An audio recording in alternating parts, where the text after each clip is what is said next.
Assalamualaikum warahmatullahi wabarakatuh. Perkenalkan, nama saya Melinia Burbandia dengan NIM 1902111113. Di sini saya akan mempresentasikan makalah saya yang berjudul Manajemen Publik yang dibimbing oleh dosen saya langsung, Ibu Risnadewi Esos MAP. Manajemen publik. Manajemen publik merupakan cabang keilmuan administrasi publik yang membahas mengenai restrukturisasi organisasi, sistem penganggaran, manajemen sumber daya, dan evaluasi program. Konsep manajemen publik sangatlah bergantung pada situasi dan kondisi lingkungan yang ada sehingga dapat berfungsi dengan baik.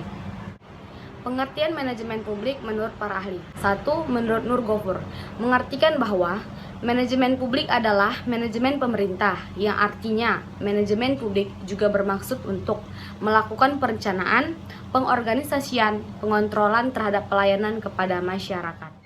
Sedangkan menurut Savage dan Russell, mereka mengatakan bahwa manajemen publik diartikan sebagai upaya seseorang untuk bertanggung jawab dalam menjalankan suatu organisasi dan pemanfaatan sumber daya guna mencapai tujuan organisasi tersebut. Fungsi-fungsi manajemen. Manajemen publik memiliki beberapa fungsi. 1. Ada perencanaan atau planning. Perencanaan adalah fungsi dasar atau fundamental manajemen, karena pengorganisasian, pengarahan, pengkoordinasian, dan pengendalian harus terlebih dahulu ada atau direncanakan sebelum adanya manajemen publik. Kedua, pengorganisasian atau organizing. Pengorganisasian dapat diartikan sebagai penentu pekerjaan-pekerjaan yang harus dilakukan ke depannya, pengelompokan tugas-tugas, dan membagikan pekerjaan kepada setiap anggota atau karyawan di dalam perusahaan tersebut. Ketiga, ada pengarahan atau commanding. Fungsi pengarahan merupakan fungsi yang dapat diterapkan setelah perencanaan itu ada. Jika fungsi ini diterapkan, maka proses manajemen dalam merealisasi tujuan bisa dicapai atau dimiliki. Yang keempat, ada pengkoordinasian atau coordination. Setelah dilakukannya pendelegasian wewenang dan pembagian pekerjaan kepada para karyawan atau anggota, langkah selanjutnya adalah pengkoordinasian. Setiap bawahan mengerjakan hanya sebagian dari pekerjaan organisasi tersebut. Karena itu pekerjaan bawahan. Harus disatukan, lalu diintegrasikan dan diarahkan untuk mencapai tujuan-tujuan yang sudah ditentukan. Fungsi pengendalian ini adalah fungsi yang terakhir dari proses manajemen publik. Fungsi ini sangat menentukan pelaksanaan proses manajemen, karena itu harus dilakukan sebaik-baiknya. Di dalam manajemen memiliki paradigma manajemen publik. 1. Ada manajemen normatif, manajemen deskriptif, manajemen strategik, dan manajemen publik. 1. Manajemen normatif menggambarkan apa yang sebaiknya dilakukan oleh seseorang manajer dalam proses manajemen. Yang kedua, ada manajemen deskriptif. Manajemen deskriptif di sini menggambarkan apa yang kenyataannya dilakukan manajer ketika menjalankan tugasnya. Yang ketiga, ada manajemen strategik. Manajemen strategik menggambarkan suatu cara memimpin organisasi untuk mencapai misi, tujuan, dan sasaran yang dimiliki oleh organisasi tersebut. Dan yang keempat, ada paradigma manajemen publik. Di sini menggambarkan apa yang sebaiknya dilakukan dan senyatanya pernah dilakukan oleh para manajer publik di instansi publik. Tujuan manajemen publik. 1.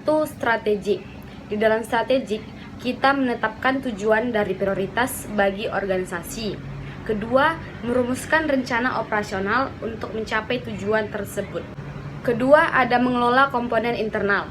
Di dalam sini juga dikhususkan lagi, 1. Ada mengorganisasikan dan menyusun staf. Kedua, mengarahkan pegawai dan sistem manajemen kepegawaian. Lalu yang ketiga, mengontrol kinerja berbagai sistem informasi manajemen. Fungsi ketiga, ada mengelola konstituensi eksternal. Maksudnya di sini adalah berhubungan dengan unit-unit eksternal di dalam organisasi. Kedua, berhubungan dengan organisasi independen. Tahap perkembangan manajemen publik. 1. Manajemen deskriptif. Dari fungsi manajemen yang benar-benar dijalankan, terdiri dari kegiatan-kegiatan personal.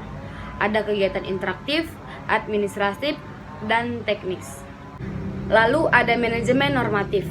Di dalam sini, pendekatan manajemen normatif melihat manajemen sebagai suatu proses penyesuaian tugas atau penyesuaian tujuan.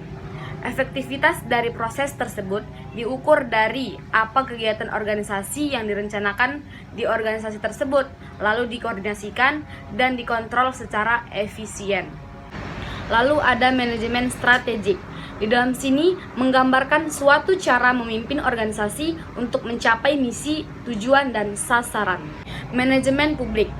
Di sini menggambarkan apa yang sebaiknya dilakukan dan kenyataannya yang dilakukan oleh manajer publik di instansi pemerintahan.